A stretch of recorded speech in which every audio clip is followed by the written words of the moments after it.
हाँ तो शुरू करते हैं। कॉन्स्टिट्यूशनल बॉडी, भारतीय संविधान में संवैधानिक निकाय, संवैधानिक निकाय, संवैधानिक निकाय में कुछ चैप्टर बच गया था जिसको अभी हम पूरा करेंगे, जिसमें था कैग, बचा हुआ था कैग, जिसको कहते हैं नियंत्रक एवं महालेखा परीक्षक, कंट्रोलर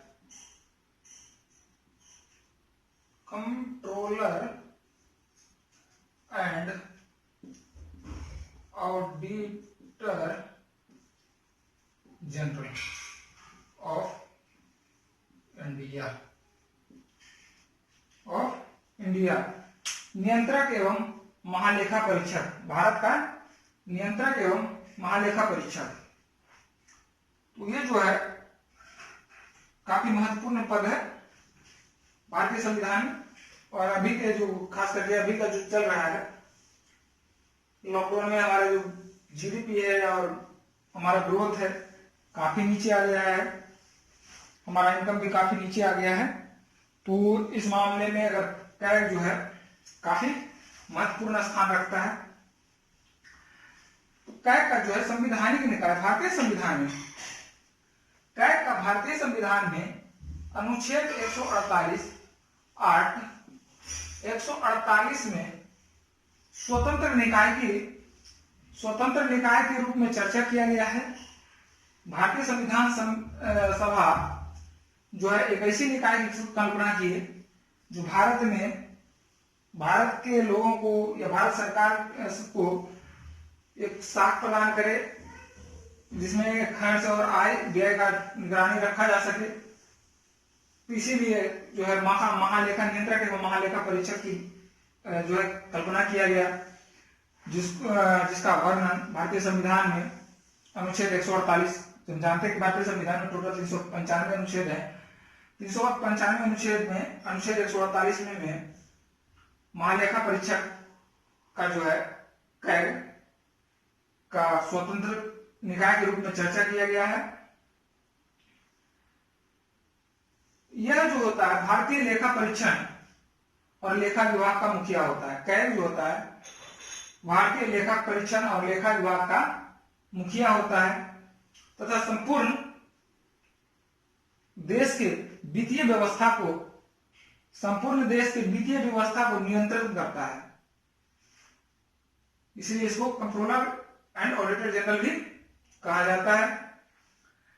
डॉक्टर भीमराव अम्बेडकर जो है कहे थे कि नियंत्रक और महालेखा परीक्षक जो है भारतीय संविधान के तहत सबसे महत्वपूर्ण अधिकारी होगा।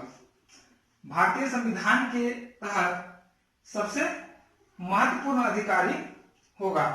यह लोकतांत्रिक व्यवस्था में भारत सरकार के रक्षकों, जितने भी है भारत सरकार के रक्षकों में से एक होगा। इन रक्षकों में कौन कौन सा आता है? भारत सरकार के रक्षक कौन कौन सा आता है? सुप्रीम कोर्ट, इलेक्शन कमीशन और यूपीएससी। ये जो तीनों में है सबसे महत्वपूर्ण पद अगर माना जाए तो इसका जो है कैग का माना जाएगा, यानी कंट्रोलर एंड ऑडिटर जनरल का। इसकी नियुक्ति जो है कंट्रोलर और ऑडिटर जनरल की नियुक्ति राष्ट्रपति के द्वारा किया जाता है तथा राष्ट्रपति जो है इसका शपथ दिलाता है। इसका कार्यकाल को अगर बात करें तो इसका कार्यकाल कैग का 6 वर्ष या 65 वर्ष, 6 वर्ष या 65 वर्ष जो भी आयु पहले पूरा करेगा वो उसी में अपना सेवा निवृत्ति लेगा। हमें एक चीज ध्यान रखेंगे, जिसकी नियुक्ति भी राष्ट्रपति कर रहा है, जिसकी भी नियुक्ति राष्ट्रपति कर रहा है, कॉन्स्टिट्यूशनल बॉडी यानी संवैधानिक निकाय में जिसकी भी नियुक्ति राष्ट्रपति कर रहा है, उसका कार्यकाल 6 वर्ष या 65 वर्ष जो भी आयु पूरा करेगा उसी के तहत यह सेवानिवृत्ति होगा। अगर वो राज्यपाल नियुक्ति कर रहा है तो उसकी अधिकतम आयु 62 वर्ष या 6 वर्ष की होगी। इस बात को हमेशा ध्यान में रखें। हम जानते हैं कि नियंत्रक एवं महालेखा परीक्षक शुरू में ही कहे थे कि अनुच्छेद 148 में कायदे का जो है कल्पना एक स्वतंत्र निकाय के रूप में किया गया है, यानी उसका जो है वर्णन स्वतंत्र निकाय के रूप में किया गया है। तो भाई इसके लिए स्वतंत्र निकाय है तो इसके भी कुछ स्वतंत्रताएं होगी, इसका भी अपना अधिकार होगा। तो इसमें है इसको स्वतंत्रता सुनिश्चित करने के लिए कुछ नियम है, कुछ कंडीशन है। तो इसका जो है कार्यकाल का सुरक्षा मुहैया कराई जाती है। इसे कार्यकाल कार्यालय का सुरक्षा मुहैया कराया जाता है।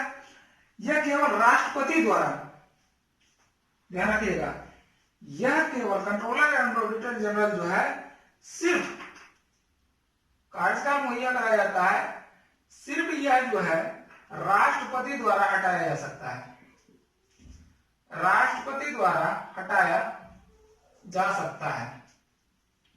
ऐसे कोई नहीं कहेगा कि हम हटा देंगे, कोई संभव नहीं है। यह चाहेगा तो अपना पद का इस्तीफा दे सकता है, अपना पद को छोड़ सकता है। इसका वेतन और भत्ता जो है संसद निर्धारित करता है तथा इसका वेतन सर्वोच्च न्यायालय के न्यायाधीश के बराबर होता है, यानी इसका पद जो है सर्वोच्च न्यायालय के न्यायाधीश के बराबर होगा। वेतन और भत्ता इसके बराबर होगा, सर्वोच्च न्यायालय के न्यायाधीश के बराबर होगा।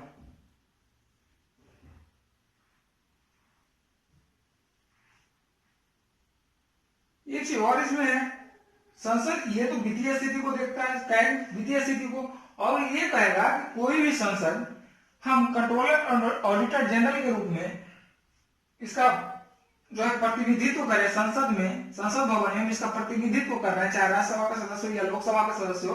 कंट्रोलर ऑडिटर जनरल के प्रतिनिधित्व के रूप में अगर कोई मंत्री कहता है कि हम इसके प्रतिनिधित्व है, यानी काय के प्रतिनिधित्व है, तो नहीं कर सकता है। इसके लिए सख्त निर्देश है कि कोई भी मंत्री संसद के दोनों सदनों में, कोई भी मंत्री संसद के दोनों सदनों में कैग का प्रतिनिधित्व नहीं करेगा तथा कोई भी मंत्री इसके द्वारा अर्थात कैग के द्वारा किए गए कार्य, कैग के द्वारा किए गए कार्य की जिम्मेवारी नहीं लेगा, किए गए कार्य की जिम्मेवारी नहीं लेगा। अनुच्छेद 149 में कहा गया है, अनुच्छेद 149 में कहा गया है कि संसद का यह अधिकार है कि वह केंद्र, राज्य या किसी अन्य प्राधिकरण में कैग महालेखा परीक्षक से जुड़े मामले को व्यवस्थापित कर दे सकता है या उसको उस मामले को चाहे किसी को दे सकता है। उसके बाद जो होता है, अब कैग का कार्यभार क्या है? कैग का कार्य क्या है? कैग क्या कार्य कर सकता है? कैग का तो इतना बड़ा नियुक्ति कर दिए, इसको शक्ति दे दिए, अब इसका क्या कर सकता है? वो भारत के संचित, पहला है इसका कार्य भारत के संचित निधि। भारत में दो प्रकार की निधि, एक संचित निधि होता है, एक आकस्मिक निधि होता है। आकस्मिक निधि पर कोई हाथ नहीं लगा सकता है सिवाय राष्ट्रपति संसद के अनुमोदन पर। जब संसद के अनुमोदन पर अनुमोदित हो जाता है तब आकस्मिक निधि पर राष्ट्रपति के द्वारा लगाया जा सकता है, उसको खर्च किया जा सकता है। और एक संचित निधि होता है जिसके तहत राष्ट्रपति को, उपराष्ट्रपति को, संसद को, कैग को, यूपीएससी के अध्यक्ष को और सीईसी को, सीवीसी को आदि को जो है वेतन एवं भत्ता दिया जाता है। तो कैग का काम है भारत के संचित निधि और आकस्मिक निधि के व्यय की लेखा करना, यानी व्यय को नियंत्रित करना। लेखा परीक्षा कर सकता है, यानी उसको पूरा ब्यौरा अपने पास रख सकता है, अपने ब्यौरा बना सकता है कि भाई खर्च कहाँ हुआ, कितना खर्च हुआ, कहाँ खर्च, किस मद में सबसे ज्यादा खर्च हुआ, किस मद में सबसे कम खर्च को आदि का काम क्या है? कंट्रोलर एंड ऑडिटर जनरल का। भारत सरकार उसमें है, भारत सरकार और राज्य सरकार के किसी विभाग द्वारा सभी ट्रेडिंग, विनिर्माण लाभ, हानि लेखाओं के तुलना पत्र और अन्य अनुषंगी लेखाओं का लेखा परीक्षा करता है। चौथा हो गया कि केंद्र और राज्य के बीच जो प्राप्ति है और व्यय है उसको लेखा परीक्षा करके स्वयं को संतुष्ट करता है और उसका जो है पूरा रिपोर्ट राष्ट्रपति को सौंपता है। उसके बाद जो है वह ऋण, जो भी कर्ज है भारत सरकार के ऊपर, पूरे देश के ऊपर, निक्षेप निधि, जमा, अग्रिम बचत खाता, धन प्रेषण, व्यवसाय, यानी वित्तीय व्यवस्था के से जो भी रिलेटेड काम है, वित्तीय व्यवस्था से भारत सरकार तथा राज्य सरकार के बीच जो भी वित्तीय व्यवस्था से संबंधित कार्य है उसका काम किसका है? कंट्रोलर एंड ऑडिटर जनरल को एग्जामिन करना। इसका काम है वित्तीय व्यवस्था से जो भी संबंधित है, चाहे भारत सरकार का हो या राज्य सरकार का हो, तो उसको एग्जामिन करना। और ये एग्जामिन करके रिपोर्ट किसको सौंपता है? रिपोर्ट हमारे देश के राजा अर्थात राष्ट्रपति को सौंपता है। उसके बाद जो आता है, कैग के बाद हमारा कॉन्स्टिट्यूशनल बॉडी में आता है attorney general of India, AGI।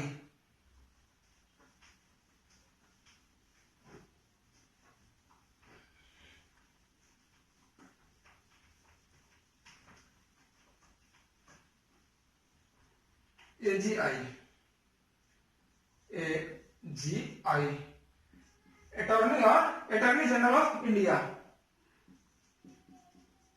Attorney general of India, attorney general of India, Bharat का महान्यायवादी। नाम से ही बहुत बड़ा लग रहा है, बहुत बड़ा आदमी है, महान्यायवादी।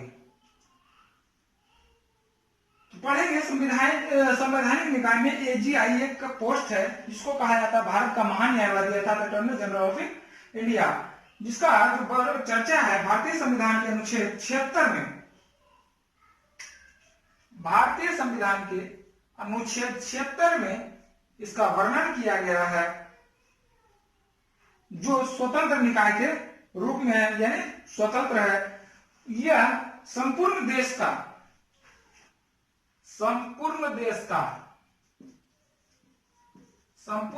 यानी भारतवर्ष, संपूर्ण भारतवर्ष का सर्वोच्च कानून अधिकारी होता है, सर्वोच्च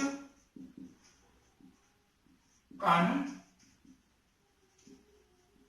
अधिकारी होता है, भारतवर्ष का सर्वोच्च कानून अधिकारी होता है। इसकी नियुक्ति जो है राष्ट्रपति के द्वारा की जाती है। इसकी नियुक्ति AGI की नियुक्ति अटॉर्नी जनरल ऑफ इंडिया की नियुक्ति जो है राष्ट्रपति के द्वारा की जाती है। जो राष्ट्रपति के द्वारा की जाती थी अभी तो बताए, जो राष्ट्रपति के द्वारा अगर नियुक्ति की जाएगी तो इसका कार्यकाल वही होगा 6 वर्ष या 65 वर्ष, जो भी पहले पूरा होगा वही इसका कार्यकाल होगा, 6 वर्ष या 65 वर्ष। इसको नियुक्ति के लिए क्या क्या होना चाहिए? क्या होता है? ऑटोमेटिक सी बात है, जब अटॉर्नी जनरल ऑफ इंडिया है, यह भारत का सर्वोच्च कानून अधिकारी है, पूरे देश का सर्वोच्च कानून अधिकारी है, तो उसकी नियुक्ति के लिए एक पढ़ा लिखा आदमी, एक बढ़िया व्यक्ति, एक कानून से या कानून का ज्ञाता आदमी होना चाहिए। तो इसके लिए अगर अटॉर्नी जनरल ऑफ इंडिया वही बन सकता है जो किसी उच्च न्यायालय का न्यायाधीश बनने के लिए योग्यता रखता हो, अर्थात कम से कम किसी उच्च न्यायालय में 10 वर्षों तक वकालत की हो। वही attorney general of India, attorney general of India बन सकता है।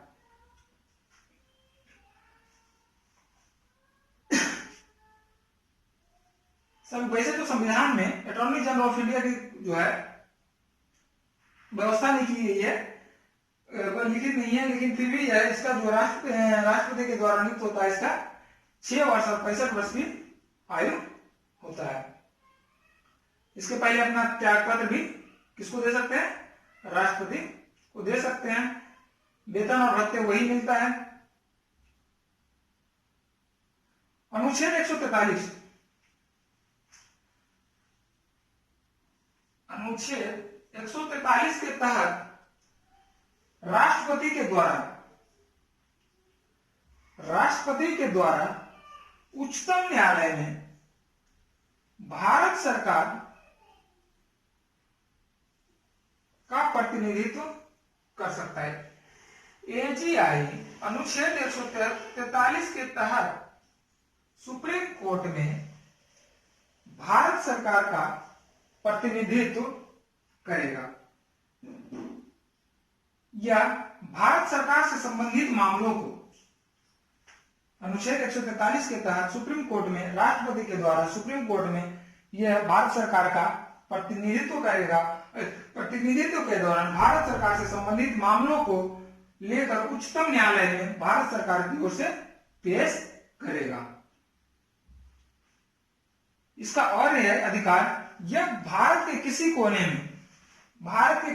में अपना किसी भी न्यायालय में सुनवाई कर सकता है। किसी भारत के, बहुत इंपॉर्टेंट है, भारत के किसी कोने में किसी भी न्यायालय में सुनवाई कर सकता है।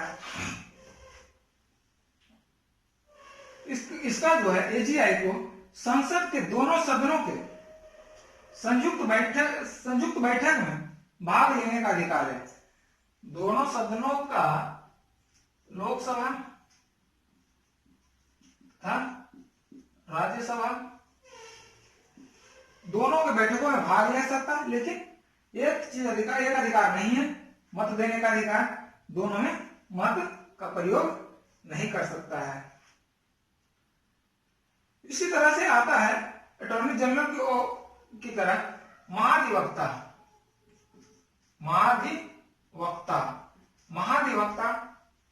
राज्य सरकार का भारत जो है सर्वोच्च कानून अधिकारी होता है।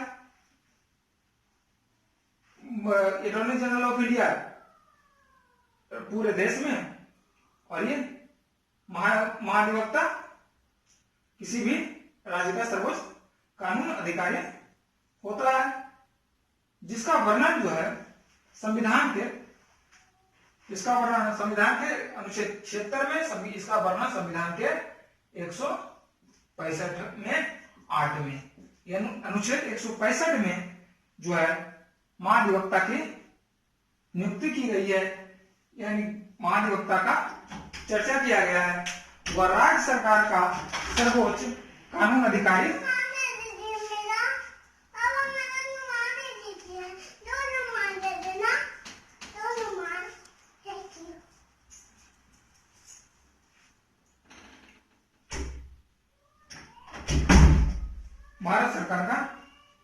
राज्य सरकार का सर्वोच्च कानून अधिकारी होता है।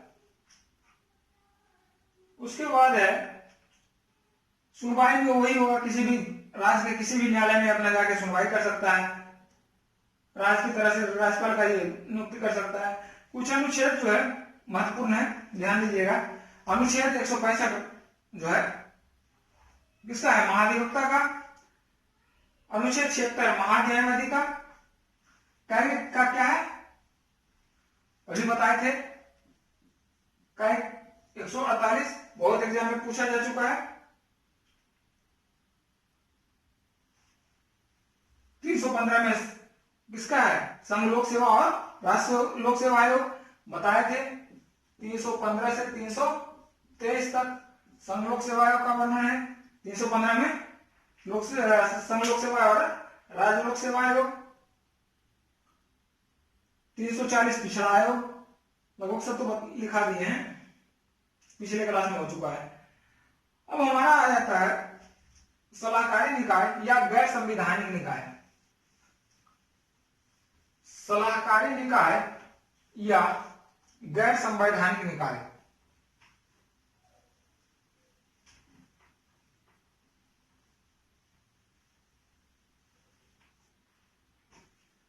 गैर संवैधानिक निकाय, गैर संवैधानिक निकाय।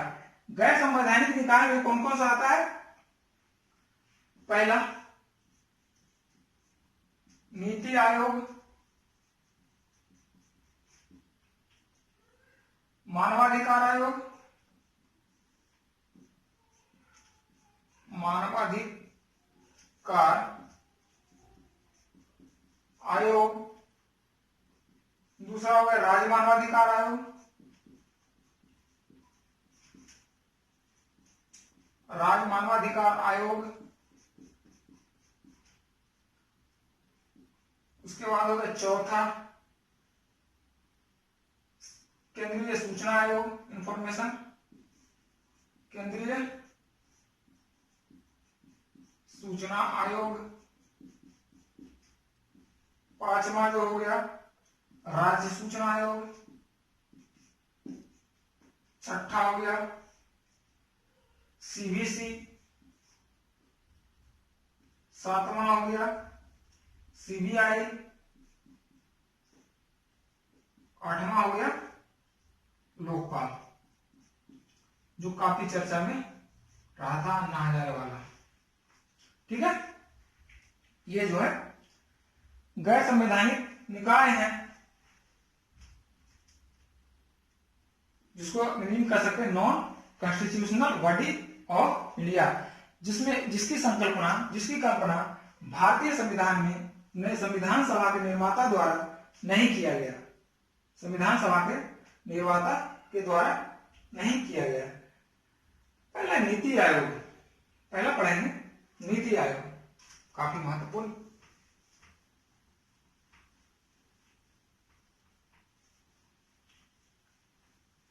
क्या है? नीति आयोग।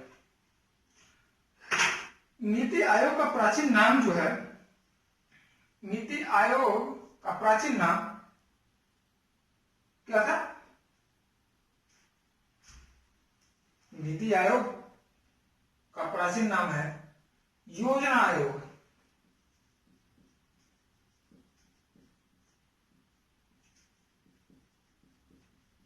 योजना आयोग।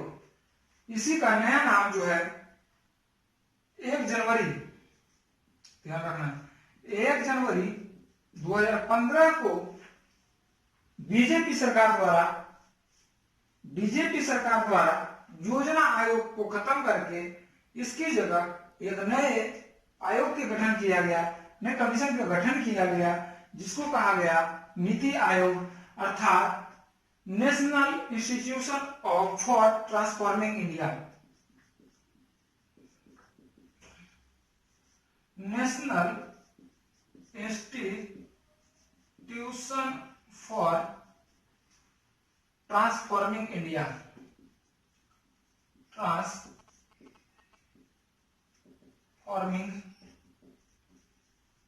इंडिया, जिसको कहते हैं नीति आयोग, जो योजना आयोग का उत्तराधिकारी भी इसको कर सकते हैं, जो भी करना है। यह जो है योजना आयोग भारत सरकार का, यह नीति आयोग भारत सरकार का संवैधानिक निकाय न होकर के यह जो है मंत्रिमंडल द्वारा, केंद्रीय मंत्रिमंडल द्वारा एक गठित निकाय है, केंद्रीय मंत्रिमंडल द्वारा गठित निकाय है,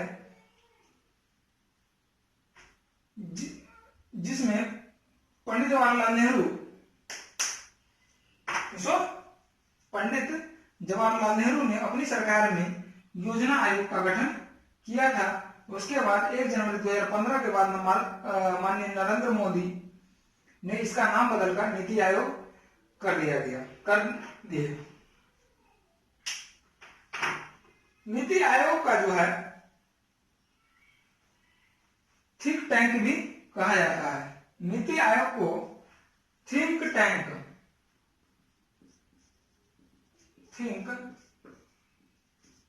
भी कहा जाता है। क्यों थिंक टैंक इसलिए कहा जाता है कि यह निदेशकीय एवं नीतिगत दोनों प्रकार का इनपुट प्रदान करता है। दोनों प्रकार का इनपुट प्रदान करता है। भारत सरकार के रणनीति और दीर्घकालीन नीति के कार्यकाल भारत सरकार के राजनीतिक एवं दीर्घकालिक नीतियों का जो है प्रारूप तैयार करता है तथा उसको लागू करवाता है।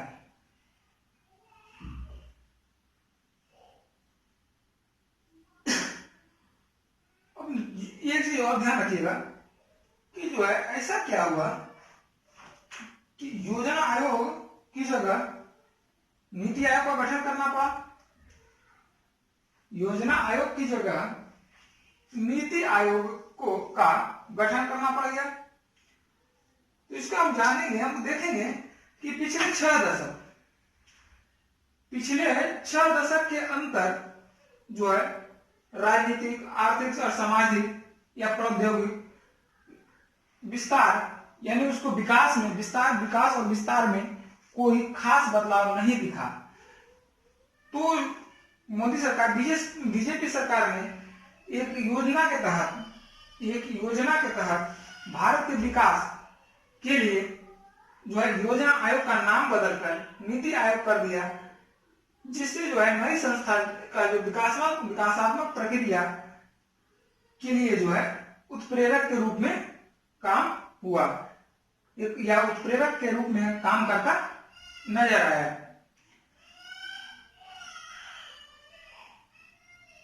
उसके बाद जो है एक अरुण जेटली पूर्व वित्त मंत्री ने इस योजना आयोग के बारे में कहा था कि यह जो संस्था है पुरानी संस्था है जो लगभग 65 वर्ष से चल रहा है, एक निरर्थक संगठन बन गया है। पहले था हमारा आयात भारत जनसंख्या कम था, जनसंख्या कम था, उद्योग भी कम था, औद्योगिक भी कम था। भारत में आर्थिक स्थिति भी सबकी सही नहीं थी। अब अर्थव्यवस्था ऊपर आया है, उद्योग भी बढ़ा है, कृषि का कार्य भी बढ़ा है। तो यह जो है योजना आयोग अब एक निरर्थक संगठन बन गया था।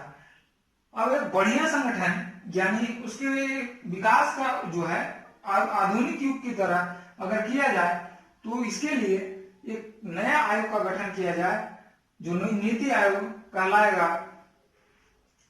ये नीति आयोग योजना आयोग के अंदर जो है जो भी कमजोरी है उसको दूर करके उसको हटाकर एक नया जोश प्रदान करेगा। वैसे तो सब जानते हैं कि सब अपना राग अपना डफाली करता है। चलो उसके बाद जो है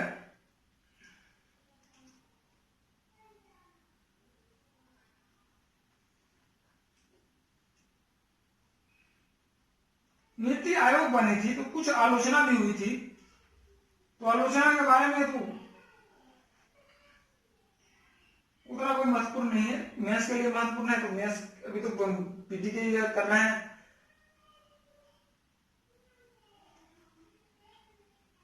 तो पीटी का जो है इंपॉर्टेंट है क्वेश्चन, उसके लिए हम कर देते हैं।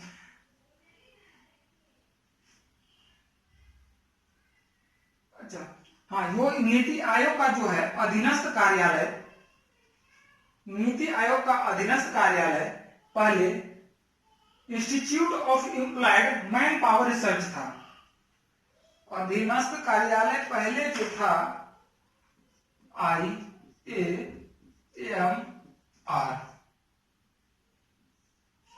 Institute of applied man power research था,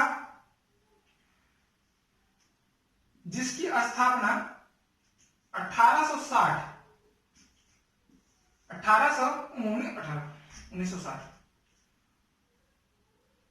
1960 के रजिस्ट्रेशन एक्ट के तहत 1962 में हुआ था। 1962 में हुआ था। पहले यह क्लियरिंग हाउस के रूप में काम करता था। 9 जून 2014 का 9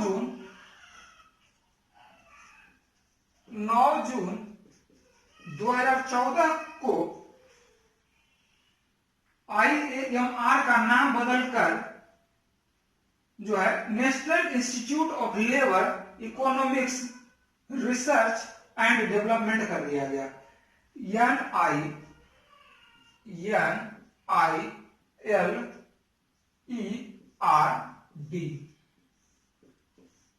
national institute of labour economics research and development कर दिया गया। इसका कार्यालय वर्तमान क्या हो गया, इसको लिख देते हैं, national institute of labour economics research and development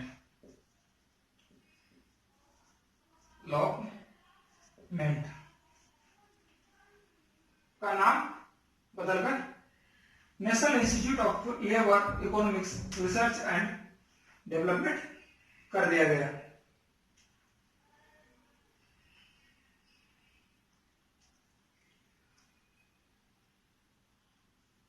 इसकी नीति आयोग योजना आयोग के बारे में भी कुछ जान लेते हैं। नीति आयोग जो है 2014 में बन गया, 1 जनवरी 2015 में। और योजना आयोग इसके पहले जो था योजना आयोग की स्थापना हल्का सा सजा लेंगे। योजना आयोग का जो है स्थापना मार्च 1950 में गठित हो गया। यह जो है 1946 में गठित सलाहकार बोर्ड के तहत किया गया था। 1946 इसका गठन जो है 1946 में गठित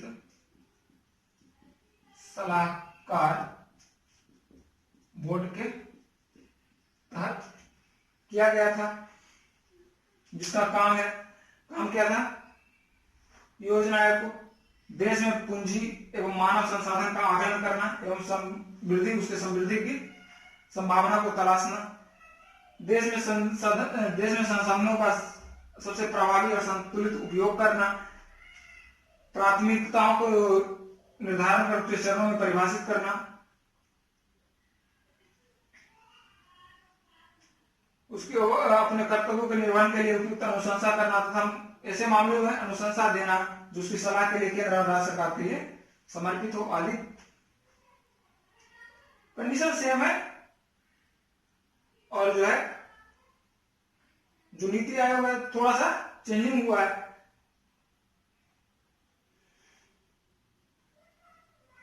और इसमें कुछ है नहीं पूछने लायक। उसके बाद पढ़ेंगे राष्ट्रीय मानवाधिकार आयोग। ये महत्वपूर्ण है। ह्यूमन राइट जो आए दिन चर्चा में रहता है, ह्यूमन राइट मानवाधिकार, कोई भी पिटाया मानवाधिकार, आतंकवादी मारा गया मानवाधिकार। तो इसको थोड़ा सा जान लेंगे, जानना बहुत जरूरी है। मानवाधिकार आयोग क्या है।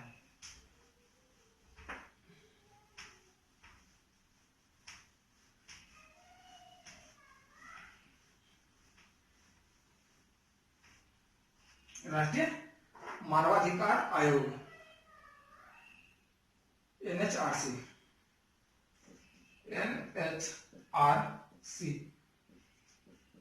National human right commission.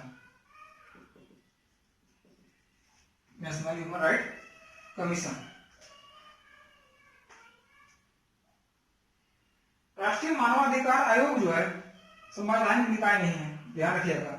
यह जो है गैर संवैधानिक निकाय है, इसकी चर्चा संविधान में नहीं किया गया है। संविधान निर्माता जो है नेशनल ह्यूमन राइट कमीशन का गठन नहीं किए, इसकी संकल्पना नहीं किए। इसका गठन जो है संसद में पारित अधिनियम के तहत किया गया। संसद में नेशनल ह्यूमन राइट कमीशन का गठन जो है संसद में पारित अधिनियम के तहत किया गया था, जो 1993 में मानवाधिकार संरक्षण अधिनियम के तहत हुआ। इसका जो निर्माण हुआ 1993 के मानवाधिकार संरक्षण के तहत हुआ।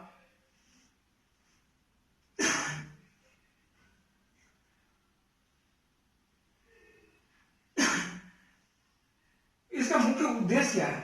इसका गठन तो कर दिया गया, इसका मुख्य उद्देश्य क्या है?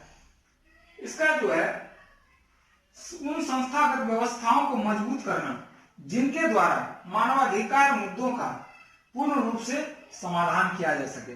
मानवाधिकार मुद्दों का पूर्ण रूप से समाधान किया जा सके।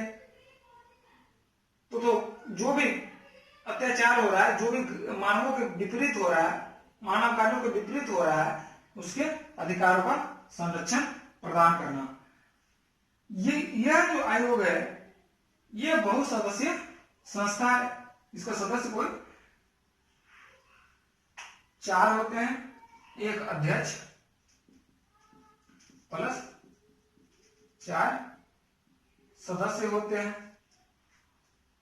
आयोग का अध्यक्ष वही होता है जो भारत के सेवानिवृत्त किसी उच्च न्यायालय का सेवानिवृत्त मुख्य न्यायाधीश होता है, या उच्च न्यायालय पहले होता है, उसके बाद अभी किया गया 1993 में भारत के मुख्य न्यायाधीश यानी सर्वोच्च न्यायालय के जो मुख्य न्यायाधीश होंगे यही इनके मानवाधिकार आयोग पे क्या होंगे?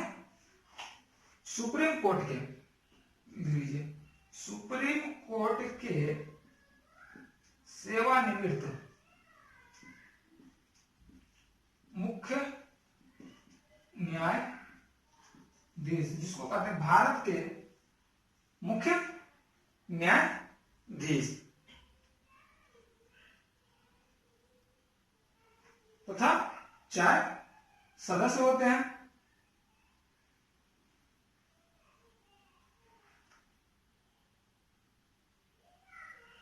आयोग का जो अध्यक्ष की नियुक्ति होता है, आयोग का अध्यक्ष की नियुक्ति राष्ट्रपति द्वारा, ध्यान रखिएगा बहुत इंपॉर्टेंट है, राष्ट्रपति द्वारा। आयोग के अध्यक्ष की नियुक्ति राष्ट्रपति द्वारा प्रधानमंत्री के नेतृत्व में, प्रधानमंत्री के नेतृत्व में गठित 6 सदस्यीय समिति के सिफारिश पर किया जाता है। ये इतना धीरे धीरे से पढ़ा रहे हैं क्योंकि काफी इंपॉर्टेंट है।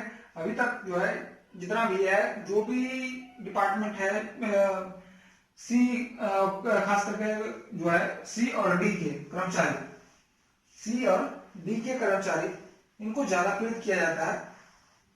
तो इनको ये जो है अपना शिकायत, लोक शिकायत मानवाधिकार में लेके जाते हैं। इसके अलावा भारत में कुछ ऐसी संस्थाएं हैं जो मानवाधिकार आयोग को संरक्षित करती है।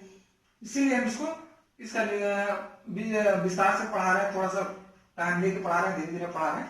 तो उसको ध्यान दीजिएगा कि इसके जो अध्यक्ष की नियुक्ति होती है राष्ट्रपति के द्वारा प्रधानमंत्री के नेतृत्व में गठित 6 सदस्यीय समिति के सिफारिश पर होता है। समिति में प्रधानमंत्री, समिति में कौन कौन होता है? प्रधानमंत्री, लोकसभा अध्यक्ष, राज्यसभा के उपसभापति, ध्यान दीजिएगा। इस समिति में जो होते हैं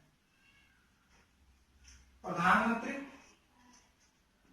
6 सदस्य, पीएम, लोकसभा अध्यक्ष, 2 उपसभापति, सभा के उपसभापति। चौथा, दोनों विपक्षी दल के, राज्यसभा के विपक्षी दल के सदस्य नेता, राज्यसभा के विपक्षी दल के नेता, लोकसभा के, तथा एक न्यायाधीश, उच्चतम न्यायालय के एक न्यायाधीश। 6, पहला पीएम, लोकसभा अध्यक्ष, राज्यसभा के उपसभापति, राज्यसभा और लोकसभा के विपक्षी दल के नेता और उच्चतम न्यायालय के क्या होता है, उच्चतम न्यायालय के एक न्यायाधीश होते हैं। ऐसा नहीं है कि मुख्य न्यायाधीश रहेंगे, कोई एक न्यायाधीश भी रख सकते हैं। आयोग का जो अध्यक्ष का कार्यकाल होता है, बहुत इंपॉर्टेंट, एमएचआरसी के आयोग का अध्यक्ष का कार्यकाल होता है 5 वर्ष या 70 वर्ष। 5 वर्ष या 70 वर्ष की आयु जो भी पहले पूरा करे उसमें ये अब सेवा निवृत्त होते हैं।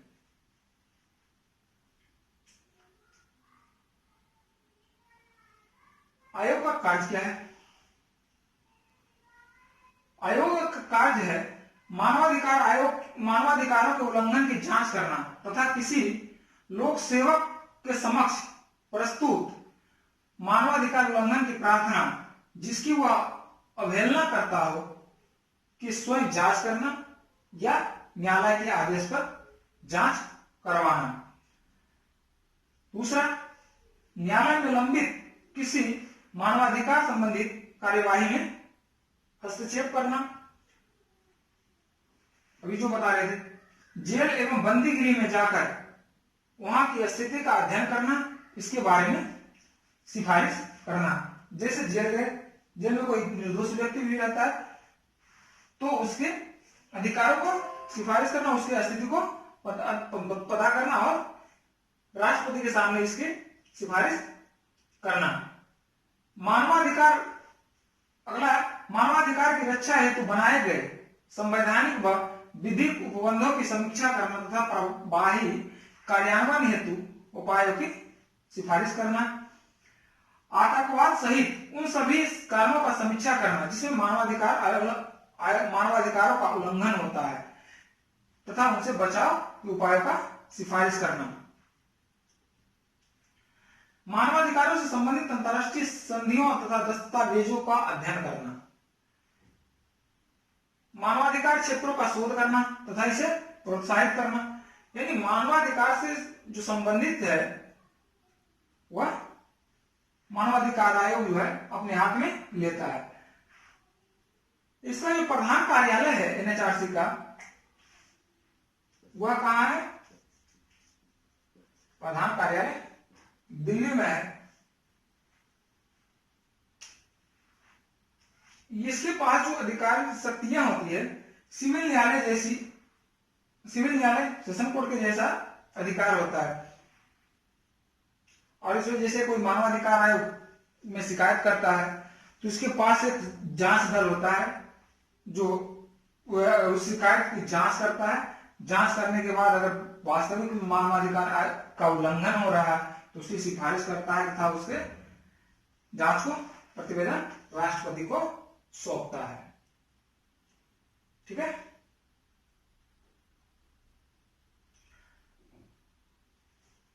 आयोग जो है क्या क्या समाप्त किया, आयोग बना क्या क्या समाप्त किया, भारत में चल रहे कुरीति जो है कौन कौन सी चीजों को समाप्त किया, बहुत इंपॉर्टेंट है।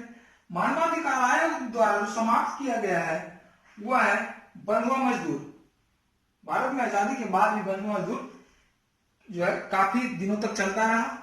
मानवाधिकार आयोग के तहत बंधुआ मजदूर की समाप्ति की गई। रांची, आगरा और ग्वालियर में मानसिक अस्पताल का संचालन किया जा रहा है। मानसिक पागल खाना एसाइलम। आगरा में स्थित सरकारी सुरक्षा गृह का संचालन करना किया गया है। अभी तक इसका जो कार्य है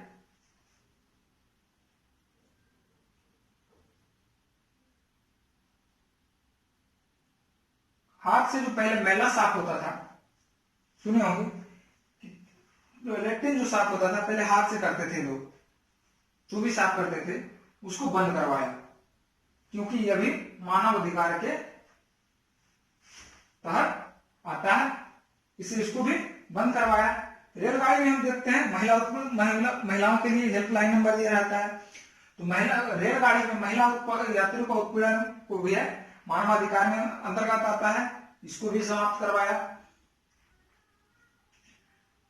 दलितों से संबंधित, वैसे तो SC/ST एक्ट है, लेकिन दलितों से संबंधित अगर कोई मामला था तो अत्याचार से, जैसे कोई दलित था, दलित को कुआं पे नहीं जाने देना, ये आजादी के बाद भी था, तो ऐसे मामलों को इसने समाप्त करवाया। एक आया था मामला HIV। पहले जो था एक समय चला था जब 2004-5 में लोग HIV से पीड़ित होते थे, उसको पास नहीं बैठने देता था, तो इसका जो है निराकरण मानवाधिकार आयोग के द्वारा किया गया कि जो है उसको समाज में उचित जो स्थान है वही दिया जाएगा। उसके बाद 2001 में भूकंप आया, उसमें राहत का काम किया।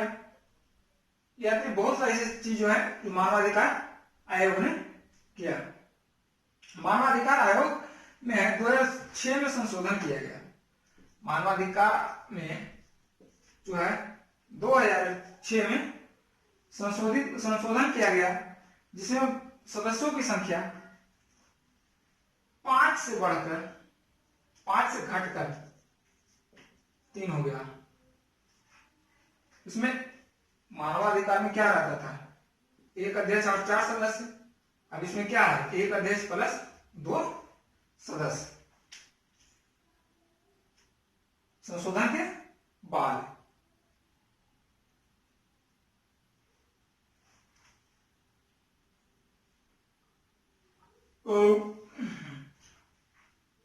मानवाधिकार आयोग जो है 1993 में मानव अधिकार संरक्षण बना था।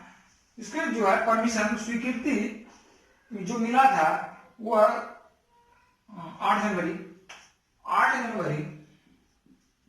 1994 को इसे कानून बना दिया गया था। 8 जनवरी 1994 को इसे अनुमति मिल गया था कि आप अपना काम कर सकते हैं। ठीक है, इसी तरह अब अगला चैप्टर जो पढ़ेंगे मानवाधिकार के तहत राज्य मानवाधिकार आयोग, और आगे जो भी गैर संवैधानिक निकाय उसको हम पढ़ेंगे।